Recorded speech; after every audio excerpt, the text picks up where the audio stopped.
इस दुनिया में एक ऐसा सेंटेंस है जिसने करोड़ों लोगों के सपने तोड़े हैं, यार मन नहीं कर रहा है। और एक ऐसा सेंटेंस भी है जिसने 1% लोगों को हद से ज्यादा सक्सेसफुल बनाया है, मन नहीं कर रहा है फिर भी करूंगा। ये होता है डिसिप्लिन। सिंपल वर्ड्स में डिसिप्लिन वो ताकत है आपके अंदर जिसकी वजह से आप वो काम कर पाते हो जो आपको करने का मन नहीं है। ये एक ऐसी क्वालिटी जिसके बिना आप कभी सक्सेसफुल नहीं बन सकते, चाहे आपके पास जितनी भी नॉलेज, स्किल्स या नेटवर्क हो। बिना डिसिप्लिन के कंसिस्टेंटली एक्शन लेना इम्पॉसिबल है। लेकिन अपने अंदर सेल्फ डिसिप्लिन लाना इतना मुश्किल क्यों होता है? हम सब के साथ होता है कि हम 75 हार्ड करते हुए लोगों को देखते हैं, सोचते हैं कि बस बहुत हो गया, अब मैं भी सबको कुछ बड़ा करके दिखाऊंगा। लेकिन फिर क्या होता है? एक हफ्ते में हवा निकल जाती है। Author of the book power of self discipline Peter Hollins का कहना है कि हम सेल्फ डिसिप्लिन नहीं रह पाते हैं 5 रीजंस की वजह से। इन 5 रीजंस में एक कॉमन थीम है जो अगर आप समझ गए तो आप अनब्रेकेबल सेल्फ डिसिप्लिन बना पाओगे।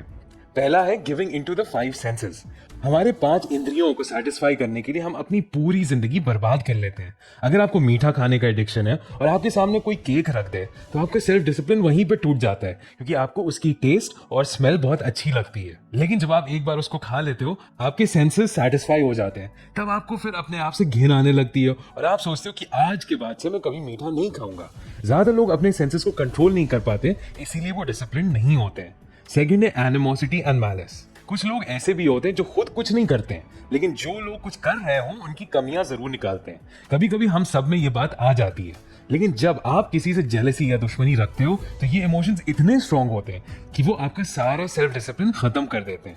नेक्स्ट है एपैथी एंड लेजीनेस। अगर आपने किसी लायन या टाइगर को देखा हो तो आप नोटिस करोगे कि ज्यादातर टाइम वो बस पड़े ही रहते हैं। सिर्फ थोड़ा टाइम जब उनको जरूरत होती है तो वो शिकार करते हैं या घूमते हैं, वरना बाकी टाइम वो सोते रहते हैं। हम इंसान भी ऐसे जानवरों की तरह हैं। नेचुरली हमारी बॉडी चाहती है एनर्जी बचाना। आलस बहुत बड़ा रीजन है कि आप सेल्फ डिसिप्लिन नहीं हो पाते हो। नेक्स्ट है एंजाइटी एंड रिमोर्स। कई बार हमें एंजाइटी होती है फ्यूचर की। मान लो एक लड़की जिसको डॉक्टर बनना है, वो जब भी पढ़ने बैठती है तो उसको एंजाइटी होती है और दिमाग में थॉट आता है कि इतनी पढ़ाई करने के बाद भी मेरा सिलेक्शन होगा या नहीं। या उसको अफसोस हो सकता है कि इतने दिन वेस्ट कर दिया, अब पढ़ाई करने से भी क्या फर्क पड़ेगा। ये एंजाइटी सेल्फ डिसिप्लिन किलर है। और लास्ट है हेजिटेशन, डिसबिलीफ एंड अनसर्टेनिटी। अगर आपके अंदर बिलीफ की कमी है तो डिसिप्लिन लाना बहुत मुश्किल होता है। आपको लग सकता है कि जिम जाने का फायदा क्या है अगर मैं लॉन्ग टर्म में उसको मेंटेन नहीं कर पाऊंगा, या एक ऑनलाइन बिजनेस शुरू करना बहुत रिस्की है, मुझसे नहीं हो पाएगा। अगर आप ऐसा सोचते हो तो ऑब्वियसली आपके अंदर डिसिप्लिन नहीं आएगा। तो इन 5 रीजंस का रूट कॉज सिर्फ 2 फोर्सेस हैं, 2 ऐसी शक्तियां जो आपकी जिंदगी बचपन से लेके अभी तक चला रही हैं, और वो है पेन एंड प्लेजर। अगर आप इनको समझ गए तो आप डिसिप्लिन बन सकते हो। या तो हम पेन को अवॉइड करने के लिए कुछ काम करते हैं, या प्लेजर पाने के लिए। हम जॉब करते हैं गरीब होने के पेन को अवॉइड करने के लिए। हम इंस्टाग्राम देखते हैं फनी मीम्स या अट्रैक्टिव लोगों को देखने के प्लेजर के लिए। लेकिन दुनिया का नियम कुछ ऐसा है कि जो चीज शॉर्ट टर्म में प्लेजरेबल होती है वो आपकी जिंदगी बर्बाद करती है, जैसे gambling, junk food, porn etcetera. और जो चीज शॉर्ट टर्म में पेनफुल होती है वो लॉन्ग टर्म में आपके सारे सपने पूरे कर देती है, जैसे एक बिजनेस बनाना, जिम जाना या पढ़ाई करना। अब अगर आप ध्यान से सुन रहे हो तो अब आप सेल्फ डिसिप्लिन का सीक्रेट समझ पाओगे। इसी पेन एंड प्लेजर साइकिल को यूज करके हम अपने आप को डिसिप्लिन बना सकते हैं। आप अगर डिसिप्लिन लोगों की बायोग्राफी या इंटरव्यू देखोगे तो आप नोटिस करोगे कि वो हमेशा बताती हैं कैसे वो गरीबी से बचने के लिए मेहनत करते थे, या उनके चाइल्डहुड में बहुत पेनफुल अब्यूज था जिससे वो भागना चाहते थे। तो अगर एक डिसिप्लिन इंसान, फॉर एग्जाम्पल जोको विनिंग जो एक नेवी सील है, अगर वो सुबह में 4 बजे नहीं उठते हैं तो ये उनके लिए बहुत पेनफुल होता है, क्योंकि ये उनकी आइडेंटिटी के बिल्कुल खिलाफ है। ऐसे ही किसी दूसरे इंसान को भी लगता है कि अगर वो काम नहीं करेगा या अपने आप को पुश नहीं करेगा तो वो भूखा रह जाएगा, तो उसको मेहनत करनी पड़ती है। प्रॉब्लम आती है नॉर्मल मिडिल क्लास लोगों को, जिनके पास खाना पीना या मकान तो है लेकिन लाइफ में कुछ और करना चाहते हैं, लेकिन बस काम करने का मन नहीं करता है। तो ये प्रॉब्लम सॉल्व करने के लिए एक सिंपल एक्सरसाइज मैं आपको देता हूँ। आप एक पेपर लो और इसमें 2 कॉलम बना लो कि डिसिप्लिन हो कि क्या पेन आप अवॉइड कर पाओगे और क्या प्लेजर पा पाओगे। फॉर एग्जाम्पल, अगर आपको एक ऑनलाइन बिजनेस करना है तो इसको लेके डिसिप्लिन अगर आप होगे तो आप क्या पेन अवॉइड करोगे। आपका कोई बॉस नहीं रहेगा, आपको ट्रैफिक नहीं झेलना पड़ेगा, आपको कोवर्कर्स की बकवास नहीं सुननी पड़ेगी। अब आप सोचो कि आपको क्या प्लेजर मिलेगा। आप दुनिया भर ट्रैवल कर पाओगे, आप अपने लिए, अपनी फैमिली के लिए एक्सपेंसिव गिफ्ट्स ले पाओगे, आपके पास लाइफ में फ्रीडम होगा। अब जितना आप इस पेन को बढ़ाओगे अपने दिमाग में, जितना इस पे फोकस करोगे, उतना डिसिप्लिन रहना आपके लिए आसान होगा। ऐसे ही जो प्लेजर मिलेगा उस पे भी फोकस करोगे तो हो सकता है आपको तुरंत काम करने का मन करने लगे। यही लिस्ट आपको ना डिसिप्लिन होने के लिए भी बनानी होगी।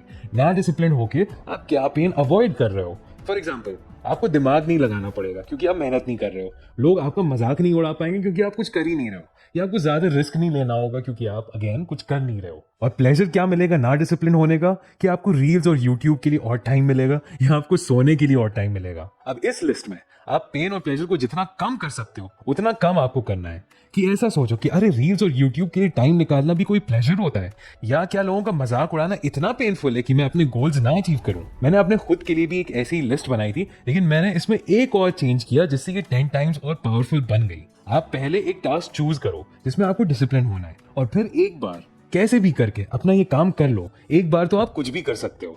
फिर वो काम करने के बाद आप अपनी यही दोनों लिस्ट पढ़ो और पेन और प्लेजर को पूरे डिटेल में इमेजिनेशन के साथ फील करो। ये करके आप अपने दिमाग में रीइंफोर्स करते हो वही प्लेजर और पेन जो आपको हेल्प करता है ये हैबिट और ऑटोमेटिक बनाने में। एक और चीज है जो आपको हमेशा ध्यान में रखनी चाहिए, वो है आपका डिसिप्लिन स्टाइल। ऑथर के हिसाब से 2 तरह के डिसिप्लिन स्टाइल होते हैं, मॉडरेशन एंड एब्स्टिनेंस। कुछ लोग ऐसे होते हैं जो अपना बिहेवियर बैलेंस में आसानी से रख पाते हैं। फॉर एग्जाम्पल, ऐसे लोग केक का कभी कभार एक बाइट ले लेंगे और छोड़ देंगे। हो सकता है महीने में एक बार सिगरेट फूकते हो या थोड़ी बहुत पार्टी कर लेते हो। और वहीं कुछ ऐसे लोग होते हैं जो अगर एक बाइट लेते हैं केक का तो उनको पूरा केक खत्म करना पड़ता है। या वो एक्सट्रीम पार्टी करने वाले या चेन स्मोकर बहुत आसानी से बन जाते हैं। आपको अभी तक अपनी लाइफ में पता चल गया होगा कि आप किस टाइप के इंसान हो। इसी बेसिस पे आपको अपनी हैबिट्स का प्लान बनाना चाहिए। अब अगर यहाँ पे आप गलत चूज करोगे तो आप फिर फेल हो जाओगे और डिसिप्लिन नहीं रह पाओगे। तो ये इंपॉर्टेंट है। अगर आप मॉडरेशन वाले हो और आप 75 हार्ड जैसा चैलेंज एक्सेप्ट करते हो तो आप पागल हो जाओगे एंड मोस्ट लाइकली आप कंप्लीट नहीं कर पाओगे। आपको अपने डिसिप्लिन को डेवलप करने के लिए ऐसी चीजें करनी चाहिए जिसमें आप बैलेंस रख पाओ। लेकिन अगर आप एब्स्टिनेंस वाले हो तो एक्चुअली में 75 हार्ड आपके लिए उतना मुश्किल नहीं होगा, क्योंकि आपके लिए ये मानना और आसान है कि कोई भी चीज बिल्कुल नहीं करनी है कंपेयर टू कोई चीज कभी कभी करनी है। आप मुझे कमेंट से जरूर बताना कि आपकी डिसिप्लिन स्टाइल कैसी है। पर्सनली मुझे एब्स्टिनेंस सबसे ज्यादा ही सूट करता है। अब मैं आपको बताना चाहता हूँ एक और पावरफुल तरीका सेल्फ डिसिप्लिन बढ़ाने का, और वो है अपना टाइम ओरिएंटेशन बदलना। स्टैनफोर्ड प्रोफेसर फिल जिम्बार्डो के हिसाब से लोगों के 3 तरह के टाइम ओरिएंटेशन होते हैं, पास्ट, प्रेजेंट एंड फ्यूचर। जो लोग पास्ट ओरिएंटेड होते हैं वो ऐसी चीजें कहते हैं, मैं कभी जिम नहीं जा पाता हूँ, मुझसे हमेशा गलतियां होती हैं, अब मेरी उम्र निकल चुकी है। ऐसे लोग कभी सेल्फ डिसिप्लिन नहीं बन पाते क्योंकि उन्हें कल क्या करना है उसके बारे में सोचते ही नहीं है। जो चल रहा है वही चलता रहेगा, ये लोग एक्शन नहीं लेते हैं। फिर होते हैं प्रेजेंट ओरिएंटेड लोग। ये लोग प्रेजेंट मोमेंट के बारे में ज्यादा सोचते हैं। इसमें भी 2 टाइप के लोग होते हैं। पहले होते हैं हीडोनिस्ट, जो प्रेजेंट की सारी पॉसिबिलिटी को एक्सप्लोर करना चाहते हैं। ये लोग रिस्क पहले लेते हैं और कॉन्सिक्वेंसेस के बारे में बाद में सोचते हैं। ये योलो वाली मेंटालिटी के लोग होते हैं। दूसरे होते हैं फेटलिस्ट, जिनको अपना प्रेजेंट पसंद नहीं है लेकिन उनके पास और कोई चॉइस भी नहीं होती है। उनको लगता है कि वो अपना फ्यूचर चेंज नहीं कर पाएंगे। इन दोनों में कॉमन ये है कि वो इंस्टेंट ग्रेटिफिकेशन की तरफ जाते हैं, जैसे cigarettes, alcohol, gambling, adventure etcetera. लेकिन ये लोग भी सेल्फ डिसिप्लिन नहीं बना पाते हैं क्योंकि इंस्टेंट ग्रेटिफिकेशन डिसिप्लिन का बिल्कुल ऑपोजिट है। हमें अपना टाइम ओरिएंटेशन फ्यूचर की तरफ रखना चाहिए। ये ऐसे लोग होते हैं जो अपने पास्ट या प्रेजेंट से डिफाइन नहीं होते हैं। ये आगे देखते हैं अपने फ्यूचर की तरफ। ये फिगर आउट करते हैं कि अभी वो क्या एक्शंस ले सकते हैं जिससे वो अपने आइडियल फ्यूचर की तरफ चले जाए। ये लोग डिलेड ग्रेटिफिकेशन प्रैक्टिस करते हैं। अब मैं आपको एक ऐसी एक्सरसाइज दूंगा जो आपको सेल्फ डिसिप्लिन का मास्टर बना देगी। ये एक्सरसाइज मुझे मिली है हेल्दी गेमर डॉक्टर के से, जिन्होंने खुद ये एक्सरसाइज उपनिषद से निकाली। मेन आइडिया ये है कि डिसिप्लिन एक इमोशन की तरह है। जब आप डिसिप्लिन नहीं होते हो तो आपके अंदर डाउट आता है, जैसे हमने फर्स्ट पॉइंट में डिस्कस किया था। डाउट का ऑपोजिट होता है रिजॉल्व, जिसको संकल्प बोलते हैं। रिजॉल्व भी एक फीलिंग होती है, जैसे हैप्पीनेस या सैडनेस। जितना आप इस फीलिंग को पहचान पाओगे और अपने अंदर बढ़ा पाओगे उतना आपका डिसिप्लिन बढ़ेगा। पहली चीज है कि आपको नोटिस करना है कि आप कब रिजॉल्व फील करते हो। अगर आपको चॉकलेट की क्रेविंग होती है और आप डिसाइड करते हो कि नहीं, मैं चॉकलेट नहीं खाऊंगा, तो नोटिस करो कि ये कैसा फील होता है। यही फीलिंग है जो डिसिप्लिन के पीछे है। नेक्स्ट प्रैक्टिस है इस रिजॉल्व को बढ़ाने की, कि आपको कोई ऐसी चीज चूज करनी है जो आपके लिए मीडियम डिफिकल्टी हो गिव अप करना। तो फॉर एग्जाम्पल, अगर आपको स्मोकिंग एडिक्शन है तो वो बहुत हार्ड डिफिकल्टी हो जाएगी क्विट करना। शुरू करने के लिए कुछ सिंपल चूज करो, जैसे कि मैं 3 महीने के लिए बिस्किट नहीं खाऊंगा। ये चीज मीडियम डिफिकल्टी की होनी चाहिए, बहुत आसान भी नहीं, बहुत मुश्किल भी नहीं। फिर हर सुबह आपको अपना रिजॉल्व याद रखना होगा और जितना हो सके उस फीलिंग को बढ़ाना होगा। आपका ये रिजॉल्व आपके अंदर एक आग की तरह होगा जिसको आपको रोज फ्यूल करते रहना है। जितना आप ये एक्सरसाइज प्रैक्टिस करोगे, आप धीरे धीरे नोटिस करोगे कि आप पहचान जाओगे कि डिसिप्लिन फील कैसे होता है, रिजॉल्व फील कैसे होता है। ये एक्सरसाइज आप जितना अपनी लाइफ में करोगे, आप रिजॉल्व की फीलिंग को बहुत अच्छे से समझ पाओगे, जिसकी वजह से आपका डिसिप्लिन धीरे धीरे बढ़ता जाएगा। ये एक्सरसाइज जरूर ट्राई करिएगा, ये बहुत पावरफुल है। अभी के लिए बस इतना ही, एंड थैंक्स फॉर वॉचिंग।